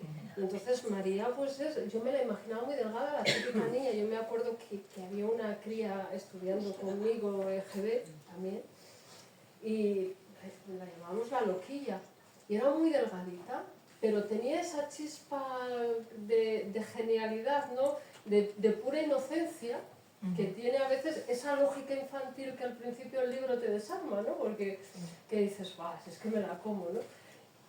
Y yo me la imaginaba como Ana Isabel, como la loquilla. O sea, yo le puse esa cara Claro. y ese cuerpo, pero María no sabemos cómo es María. María no está descrita, pero María puede ser cualquiera de nosotros Eso es. precisamente porque ella al final está contando todas sus emociones. Entonces son Pero emociones que pasa lo todos mismo hemos- con el lugar. Claro, igual. Pasa exactamente igual, Claro, por eso muy- te digo que claro. para mí es algo Es premeditado. que hay como ¿no? dos tiempos en el libro. Sí. Hay una primera parte del libro y una Sí. segunda parte, siendo la misma novela. Y están los tiempos del pueblo, Sí, que va todo como más despacito, más... Y después, cuando María pues ya, está sí, en sí. Madrid y el ritmo Ya ahí lo del contamos. libro es otro ritmo diferente. Que luego yo me lío a hablar. No, pero a ver, Sí, No, pues yo sí. lo único que, para matizar un poco, sí es cierto que la protagonista es una cría de 15 años, pero no lo cuenta una cría de 15 años, lo está contando una mujer que tiene 50 años. Claro, eso también hay que tener en Entonces, claro, lo está contando una mujer madura, una mujer que ha pasado por lo que ha pasado y te lo está contando desde la madurez que ella tiene, cuenta la visión. siendo adulta, claro. Sí. Pero yo me quedo con sabe, la parte del pueblo. sí, pero ¿sabes lo que pasa? Que sabe, desde su madurez, sabe volver Sí. y te lo cuenta como te lo contaría una niña. O sea, las expresiones, lo que tiene es de una dulzura y luego la mezcla, o sea, esa mezcla de humor y nostalgia, ¿no? Que para mí es lindo. Es que el humor es básico en este libro. Sí, si La no ironía, si no la te ironía. No la atrae, nostalgia, pero el sí. humor Sí. es que es básico. Sí, porque por eso hay busca esa secuencias dosis, que es yo creo que neutraliza te ríes, sí, te ríes vamos. muchísimo, o sea, Sí. sí, sí. ¿Alguna preguntita? Yo tengo una pregunta, les veo a los señores, a todas las personas que están ahí al frente, ¿no? Y yo aquí me admiro la lectura que hace la señora, como lee, o sea, le llena, ¿no? No es lo mismo ponerse uno a leer que escuchar que la otra persona lee. ¿Ustedes cómo se sienten de lo que, la lectura que hace de los libros? Ustedes como autores, ¿cómo se sienten? Yo me he emocionado. Le estaba mirando mucho, ¿no? Le miré mucho como que se emocioné. Yo me he emocionado. Yo no sé, al señor, pues A ver. como tiene ya algunos libros sacados, que no será la primera vez que tenga usted este tipo de pero reuniones. ¿Sabes qué pasa? Cada libro tiene su... ¿Sabes qué pasa? Yo lo estaba escuchando Sí. y yo decía, ¿esto quién coño lo ha escrito? es verdad, o sea, a ver, cuando tú escribes un libro y lo corriges, 4 o 5, al final, de verdad, o lo acabas ya o estás harto. O les coges ¿no? manía. que eso. O les coges manía y dices, por favor, ya, Todo, vale ya. ya, ¿no? Pero yo siempre lo digo y es verdad, cuando al final tú publicas un libro, en ese mismo momento el libro ya no es tuyo. Ya es de cada lector que lo va a interpretar. Pues claro, yo os puedo soltar aquí mi historia, pero cada uno lo va a leer y lo va a interpretar de su manera. Incluso a mí me pasa a veces que haciendo las correcciones del libro me doy cuenta de cosas que yo no había introducido de forma consciente y que me han hecho pensar, después digo, anda, esto lo he escrito yo. Entonces por eso me ha pasado, cuando lo oyes, leído por otra persona, es como cuando uno se graba su propia voz y se escucha y dices, ¿es eso yo? Así ¿No? es. Pues es lo mismo. Yo tengo una mini experiencia, puedo decir, algo así. Pues yo soy abuela y tengo mis nietos y, a ver, el segundo es, pues me quedaba la noche a hacerle dormir. Abuela, vamos a que me leas un cuento. Le digo, bueno, yo cogí este. No, este yo ya me sé de memoria. Coge otro, decía. Le digo, ahora escoge tú. Escogía el libro, ya le ponía a leer, pero le hacía imaginar. Le imaginaba, pero cómo era el cuento y todo. Y se quedaba dormido. Al día siguiente, vuélveme a leer porque no terminaste. Entonces yo pienso que uno de Es muy bonito que te lean. Eso sí. Es muy bonito. Y ver a los niños, por ejemplo, en una biblioteca, pues que llegan, por ejemplo, estos que yo tengo, este pequeño más, vamos a volver, coge un libro, a ver, de aquí te organizas, le dije. Cogemos un libro y le miramos bien y leemos. Para que le dé más ánimo, pues ¿qué hago yo? Leo yo una parte y otra parte leer. Es muy bonito. Y luego le enseño que debe dejar un libro medio salidito para luego dejarlo en su sitio. Es mi manera de ser. Además, te voy a decir una cosa. Cuando le lees un cuento al niño y se duerme, sí, es que se lo lees bien. Porque si se lo cuentas mal, no se duerme. Esto es como ver la tele. Te dan una peli que me gusta. Oh, qué bien, por la noche, te duermes. Te dan una peli malísima y no te duermes. Yo me duermo con las dos. Entonces lo he hecho bien porque mi afán era que se duerma rápido, porque al día siguiente tenía el colegio. Pues eso es que se lo cuentas bien. Sí, que se duerma, porque mañana termino, duérmete ya, duérmete. Bueno, Venga, eso. animarios a preguntar, a ver, alguien seguro que tiene alguna... A ver, Carmen Ruiz, que es de la familia de Animaitis, gracias por venir desde Pamplona. y yo su también. Y ya que estamos un poco... Te voy a interrumpir solo un segundito ahora. Fernando Novalvos ha venido desde Toledo a vernos también. Y va a protagonizar un encuentro con Calleja. Quedaros con su cara, Carmen, adelante. Dime, Carmen. Pregunta, me gustaría saber de dónde, porque para escribir un libro aunque tenga 94 páginas, hay 97, no me quiten más. No lo hagas corto después de breve. Hay que buscar información, hay que saber de lo que se escribe, hay que hacerlo bien. ¿De dónde sacas tú la información? ¿Eres más de Google? ¿Eres más de las bibliotecas? Vamos a ver, yo siempre he dicho, y se lo he dicho a todo el mundo, cuando la gente dice, voy a escribir una novela de la antigua Roma. Y yo le digo, ¿tú qué sabes de la antigua Roma? He visto Gladiator. Digo, vale, bueno, olvídalo. Uno tiene que escribir de lo que sabe. Y no debería documentarse. Eso no quiere decir no comprobar un dato. Sí. Pero bueno, pero cuando le das un marco histórico a una novela, no te va a quedar otra que documentarte. ¿Cómo te documentas? ¿En San Google o de libros? A ver, yo procuro tirar de libros. O sea, aunque yo soy... O sea, a mí me soltáis con un bote de remos en el mar y muero. O sea, no... Pero bueno, pero sí que he leído cosas de mar y tal. Y tengo bibliografía y tal. Y de todas maneras sí que hay algunas cosas que he tenido que recurrir a internet porque eran detalles muy difíciles de encontrar. ¿No? Es que es lo que me pasa Hay muchas detalles veces. que, por ejemplo, lo de los galeones que os comentaba, ¿no? ¿Cómo era un galeón del siglo XVIII? Pues sí, hombre, tenía palos, velas, esas cosas, ¿no? Sí. Pero es que justamente en ese momento se produce una revolución tecnológica en la construcción de galeones y cambian completamente. Eso es que para mí son muy importantes los detalles. Entonces, claro, el detalle no es por decir voy a hacer una novela enciclopédica en la que voy a demostrar todo lo que sé. No, pero que el marco que le das, sí.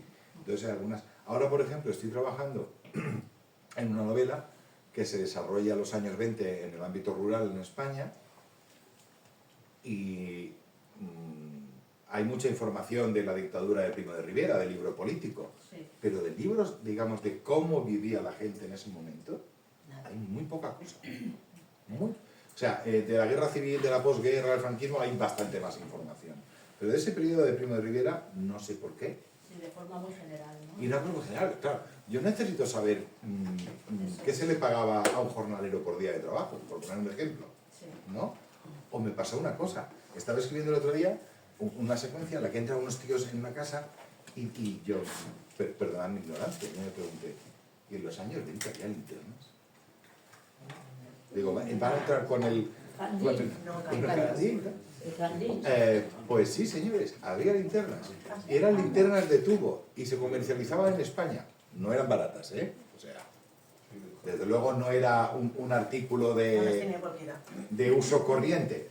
Pero como mi villano tiene dinero, digo, pues entonces va a llevar linterna. Pero, o sea, son detalles que... Hay un dato muy curioso, el galeón súper... que es real, o sea, lo que comentas y que parece increíble, ¿no? El galeón en el que va Juan, que es el afortunado, tiene un hermano gemelo, digamos, entre comillas, hormonado, o sea, un poquito más. Y claro. Que el libro le llaman La Bestia, ¿no? O sea, los barcos normalmente, los barcos militares españoles tenían un nombre relacionado con San algo o Santa algo, o sea, siempre tenía un nombre religioso y un sobrenombre, ¿no? Y este barco que yo menciono, que se llama La Bestia, en realidad es un galeón o sea, que existía, ¿eh? Ojo al dato, ¿eh? Estamos hablando de un barco con una dotación de 462 marineros, 60 personas de servicio, o sea, 60 más, y 500 infantes de marina. Y, ¿os acordáis el problema este de con no sé cuántos cañones? 100 cañones. 100 cañones. Eso yo siempre pongo el ejemplo y lo repito. Es el equivalente hoy a un portaaviones nuclear. O sea, un barco con 100 cañones llega, cañonea una ciudad, la incendia, bajan 500 infantes y la ocupan. O sea, era una verdadera barbaridad. Y antes de ayer, por cierto, he encontrado un galeón más grande. 140 cañones. Por banda. En la batalla de Trafalgar. 140. Una barbaridad. Una barbaridad. Es que cuesta, ¿verdad? Y además pensad que eran cañones, claro, de gran calibre. ¿Qué significa eso? Siglo XVIII. Claro, ¿qué pasa? Cuanto más calibre, más lejos disparas, ¿verdad? Claro, entonces el pirata no se te acercaba. El pirata a lo mejor tenía un cañón de 16 libras y tú tenías uno de 28 o de 30. Es una barbaridad, ¿eh? Es una barbaridad. Mira, todavía nos da tiempo a alguna preguntita más. Guillermo. Ahí hay una mano levantada. ¿Sí? Marcos. Sí, Marcos, Sí, no yo te una veía. para Eduardo. Dime. A ver, yo no he leído el libro todavía, es una pregunta un poco para hacerme mi propia idea de qué puedo esperar. O sea, un poco pomposa, pero bueno, de aquí me sacó la idea. No te voy a preguntar cómo lo interpreta la gente, porque más o menos cada uno tiene su interpretación, ¿vale? Tú has escrito la novela, entonces entiendo que al escribirla al final es como que tú has vivido también esa historia, es como que tú mismo la has visualizado. Entonces, una vez recorrido el viaje, ¿querrías ser madera o querrías ser humano? Muy bueno. Humano porque la madera no come.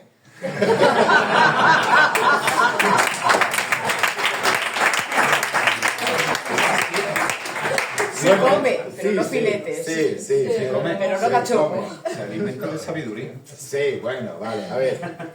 Pues no lo sé, o sea, se supone que la madera tal y como yo lo planteo es eterna, no muere, ¿no? Ya os lo he dicho. No lo sé, es complicado. ¿Sabes qué me pregunté también?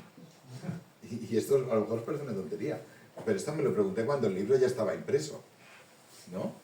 Yo le doy la voz narradora a la madera, ¿no? Pero si fuera un audiolibro, ¿no? ¿Qué sería? ¿Voz de hombre o de mujer? Qué buena. Es verdad. Reconozco. De mujer. Femenina, ¿no? ¿Por qué? La madera. El árbol. Pero quien habla es la madera, ¿verdad? Pues no lo sé. La astilla. La cruz.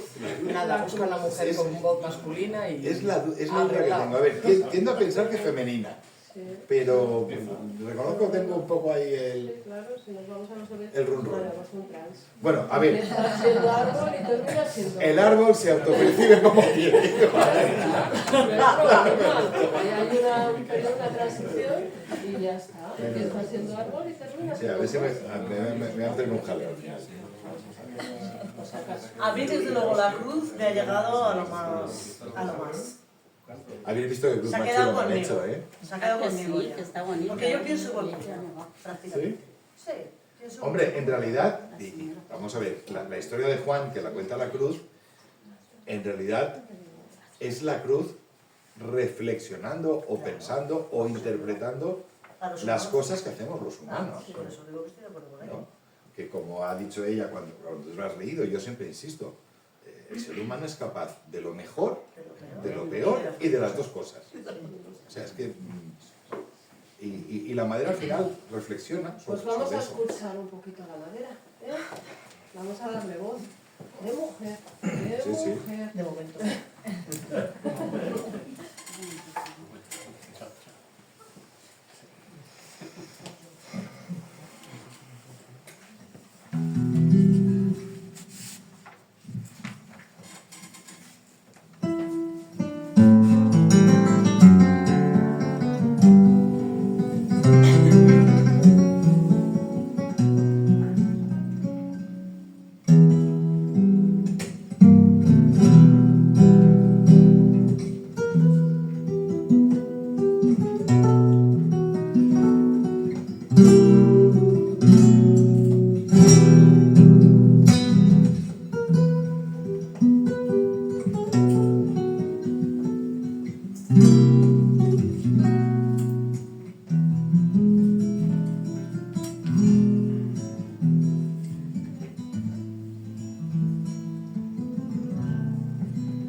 Juan recupera las fuerzas, se alimenta de los huevos de las aves que anidan en la isla y de cocos de los que bebe su agua.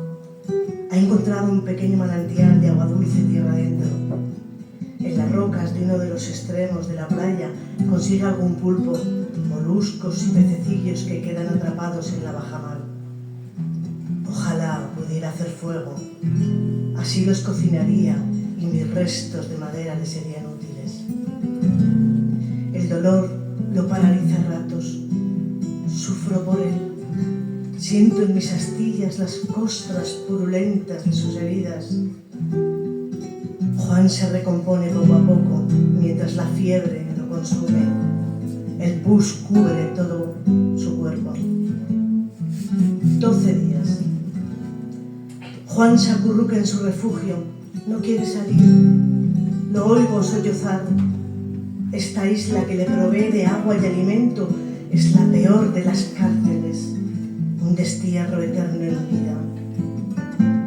Habla en sueños, aunque callada, sé lo que pasa por su cabeza. Está cerca de rendirse, piensa en lanzarse al mar y nadar hasta el agotamiento para hundirse y poner fin a su vida. O en saltar de un peñasco, o en atravesarse el pecho con un cuchillo, o simplemente en no volver a levantarse y dejarse morir de hambre y sed. Aunque he conocido el miedo y la superstición, el odio y la ira, y muchas cosas malas del hombre, hasta ahora no había visto la soledad. He entendido que la soledad es el peor de los castigos, pues el hombre ha sido creado para compartir su vida. El árbol nunca está solo, siempre tiene otros a su lado. Y el hombre, como el árbol, necesita de la compañía. A veces el silencio compartido es menos silencio. El dormir cerca de otro cuerpo y sentir su calor es suficiente. El hombre solo no puede vivir, ni siquiera el ermitaño que se engaña en la búsqueda de una soledad benefactora que no es más que una pena. La soledad mina el alma y devora toda esperanza. Juan ya no sueña con la esposa india y los hijos mestizos que nunca tuvo. Se ha convencido de que nunca los tendrá, de que morirá solo en la isla y espera que sea más pronto que tarde. Pide a Dios que se le lleve, habla con él aunque no le conteste. Y ese silencio, que es la forma que él tiene de hablar, le hace sentir todavía más solo. La fe es su única compañía. Se repite que un hombre sin fe no es mejor que un animal. Tal vez Dios le pone a prueba, tal vez le castiga por su egoísmo, por ese loco afán de conseguir riquezas en las Américas. Pasa el día tallando con el cuchillo un pedazo de lo que queda de mí, hasta darle forma de cruz, que cuelga de su pecho con una cuerdecilla que trenza con retales del jugón. Se aferra a ella y pide perdón. Pide perdón por sus muchos pecados. Jura que jamás volverá a pasársele por la cabeza la impía idea de quitarse la vida, el mayor de los pecados. Dios creó al hombre para que viviera y Juan promete empeñarse en ello hasta el último aliento. 23 días. La piel rosada de las cicatrices escuece menos. Además de la cruz al cuello, Juan ha hecho conmigo arpones para pescar en la bajamar. Se aprovisiona con pescado que ha secado al sol y una ristra de cocos. Calza unas rudimentarias sandalias que ha elaborado con algunas cáscaras de cocos y emprende el camino de la exploración, dispuesto a alcanzar la otra costa de la isla. Cree que le llevará menos de un día. Algo le dice que debe ir.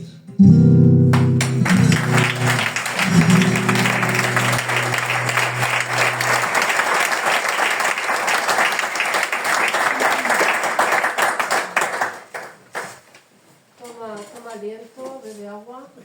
No te marches, Mariano. ¿No? ¿Cómo manda esta chica? Tienes razón, ¿no? A mí me lo vas a decir. Vamos a... Bueno, yo creo que se merecen tanto la voz como la guitarra. Un aplauso muy fuerte.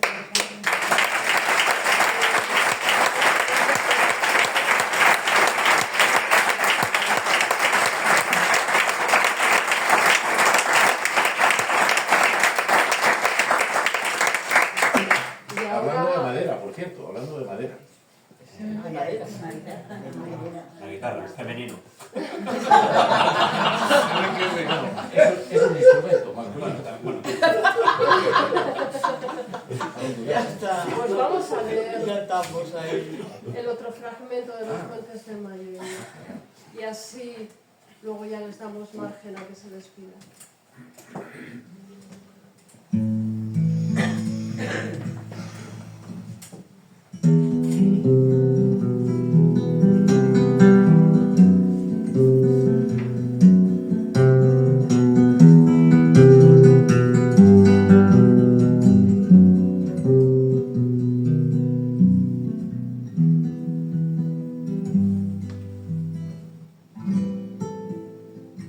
En mi pueblo no había un tonto, había dos. Tonino era grandón, con andares de mula, la cara ancha y coloradota, una mata de pelo rubia y fosca que le caía sobre la frente y le cubría las orejas hasta la mitad, y unos ojos muy azules como de niño borracho. Serafín era grandón, con andares de mula, la cara ancha y coloradota, con una mata de pelo rubia y fosca que le caía sobre la frente y le cubría las orejas hasta la mitad, y unos ojos muy azules como de niño borracho. Serafín era además el hermano menor y gemelo de Tonino. No bastaría además destacar, si voy a presentarles, que el tonto o los tontos de mi pueblo, dada su doble y por lo tanto plural condición, eran por lo general más respetados que en otros tontos de otros lugares. Cosa que viene al caso porque en lo que se refiere a mi pueblo, ese extendido deporte que se da en tantos lugares de correr al tonto a pedradas, calle arriba, calle abajo, perdió un buen día una gran cantidad de adeptos cuando sucedió lo que paso a relatar a continuación. Y es que en aquella, como en tantas otras ocasiones, y ociosas y despejadas mañanas de verano, en las que los muchachos no sabían muy bien dónde echar su tiempo y sus energías, fue la que quiso la providencia elegir para que por esa vez la balanza cayese un poco más del lado de los perseguidos que de sus perseguidores. Una mañana que había comenzado con el avistamiento de los tontos al salir de su casa, por parte de un grupo de mozalbetes liderado por el Ramoncito, el hijo del aleo, y que había continuado entre carreras y cantazos por todo el pueblo, en pos de aquellos infelices que poco podían hacer ante aquella desproporcionada turbamulta, sino que guarecerse como pudieron de sus piedras y sus burlas. De cómo fuera a acabar todo es de lo que voy a tratar de dar cuenta ahora. Y es que a los dos hermanos, después de que a sus perseguidores pareciera habérseles apaciguado o satisfecho en gran medida el celo con lo que se les había acechado, pareció aparecérseles, sin haberlo buscado, una oportunidad para la venganza. Porque, exhausto y sediento por la refriega, era el mismo Ramoncito el que, seducido por el expedito y argentino chorro, oyó manar desde la fuente del callejón, se había confiado y se había separado de sus compañeros para ir en busca del preciado líquido. Ocasión que no fue desperdiciada por los dos hermanos, que viéndolo introducirse en el estrecho callejón solo, desarmado y confiado, no pudieron reprimir una sonrisa antes de urdir un sencillo plan para atraparle allí mismo y mantener con él pues un instructivo cambio de pareceres. Fue así que, dejándole al muchacho el tiempo suficiente para que calmase su sed y se refrescara sus carnes, que no tardaron luego mucho más en aparecer cada uno por un extremo del callejón, dispuestos a lo del diálogo, presencia la de estos dos viejos amigos, de la que el chico se percató más bien tarde que pronto, para su mal, y que le hizo cambiar de semblante, de predisposición y de pantalones casi al instante. No daba precisamente el gesto de Serafín la sensación de ser el de alguien amigable que se estuviese acercando a uno para invitarle un refresco precisamente. Más bien se diría, a juzgar por cómo se estrujaba un puño contra la palma de su mano, después de haberse remangado, que las intenciones que traía eran más parecidas a las de alguien muy cabreado y muy dispuesto a cobrarse algo que se le debía. Y no es que hubiera muchas más esperanzas al otro lado de la estrecha calle, porque cuando Ramoncito giró su cabeza hacia el lado opuesto del callejón, buscando con los ojos y el puro instinto de supervivencia la otra salida, lo primero que vio, obstaculizándola, no fue otra cosa que la perfecta réplica de lo que por el otro lado ya le tenía copado.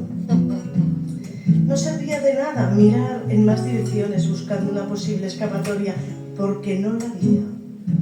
Lo único manso que a Ramoncito le dio tiempo a escuchar, antes de que el Serafín se le viniese encima como un tractor cuesta abajo y sin frenos, fue el armonioso cantarín y traidor trino que el chorro de la fuente producía al salir del grifo.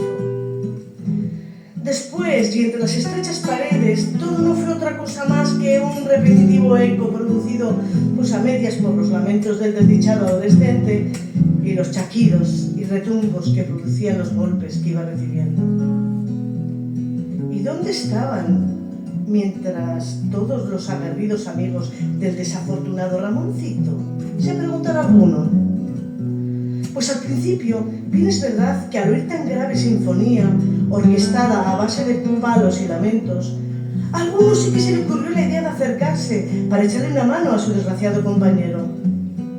Aunque ya fuera por el fallido éxito obtenido al intentar acercarse y no conseguir otra cosa más que el tonino casi le volase el alma a alguien con la villa de aquel cinturón que no paraba de blandir sobre sus cabezas, o por alguna otra cosa menudencia por el estilo.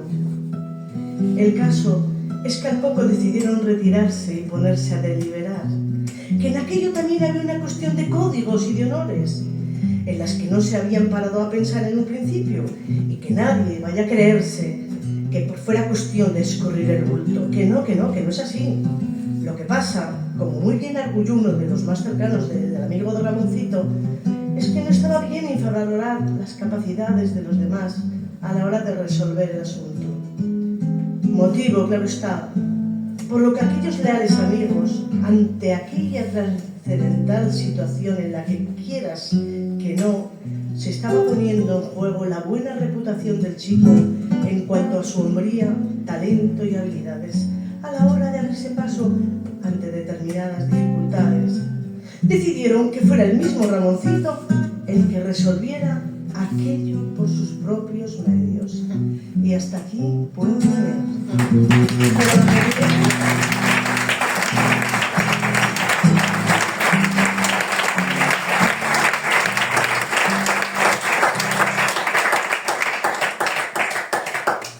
Pues toca poner el broche final. Te voy a dar la palabra, Jorge, para que te despidas, para que digas lo que quieras. Venga. Pero no llores. No. Llora, que eso vende. Bueno, nada, daros las gracias a ver la sala tan llena de gente, pues para un editor supongo que es tan emocionante como para los escritores, ¿no? Y los invitados. Así que gracias a Guillermo, gracias a los chicos, gracias a ti, al ayuntamiento, a todos los que están colaborando en estos encuentros con Calleja, ¿no? Porque va cogiendo una esencia mágica, ¿no? Ya se percibe en el ambiente. Y que bueno, nada más que tenéis aquí 2 libros de diferente grosor, pero que son 2 libracos y que merece la pena que os llevéis a casa, porque estos libros los vais a recordar toda la vida, seguramente. Y nada más. Gracias.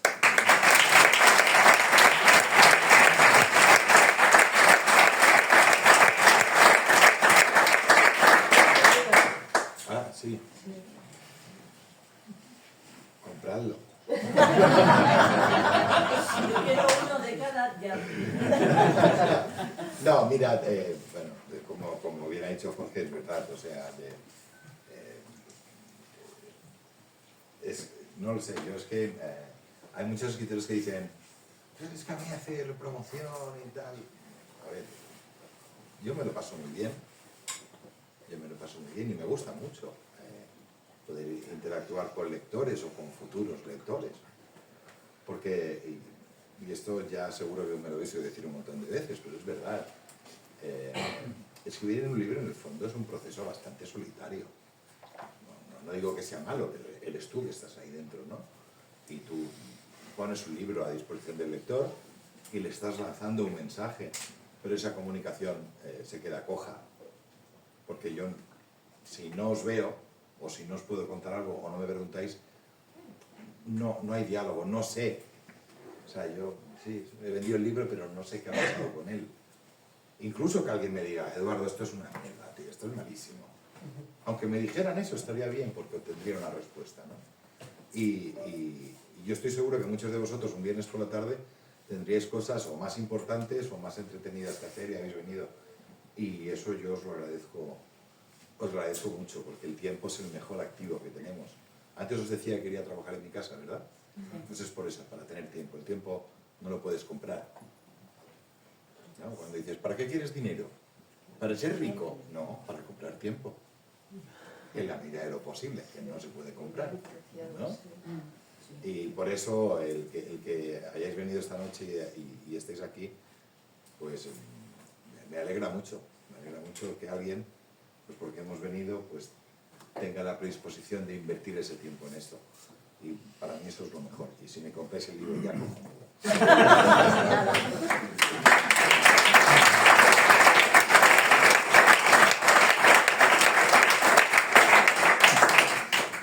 ¿Pero vas a volver? Pues, hombre, por supuesto. Todo depende de cómo estés. No, ahora en serio. Espero volver, no de escritor, de turista. ¿Verdad? Y bueno, y sí, luego si me invitáis en el próximo, claro que voy a venir. ¿Cómo no voy a venir? Claro que sí. Y además, ahora os toca a vosotros. Bueno, primero que se despida Guillermo, porque Belén quiero que se despida de una manera muy especial. Pues nada, yo lo que iba diciendo al principio, que esto al fin y al cabo es una forma de que solo puedo agradecer, porque al fin y al cabo es un trabajo de todos y poder ver esto saliendo a la luz de alguna forma es una cosa muy bonita. Entonces yo solo quería apuntar que no cualquiera puede tener el único cuadro escrito con palabras en sus manos.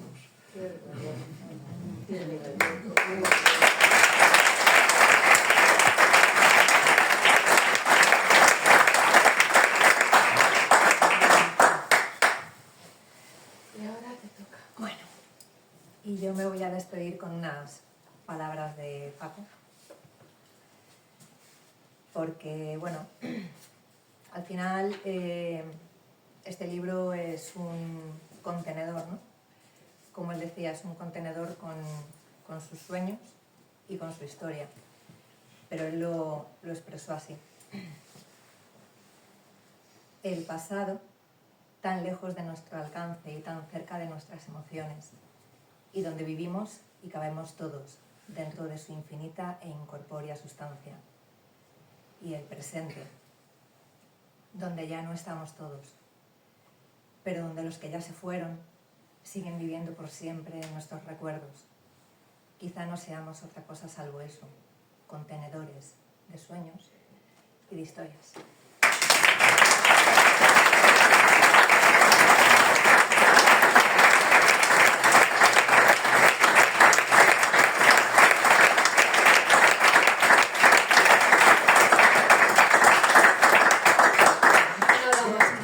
Todos hacia aquí, todos de pie, que voy a hacer una foto. ¡Hala! Vamos ahí también que se nos vea. Claro, qué bien. hombre, si no, no tiene ciencia. Y luego dicen que mando yo. Esa también me llamo Inma.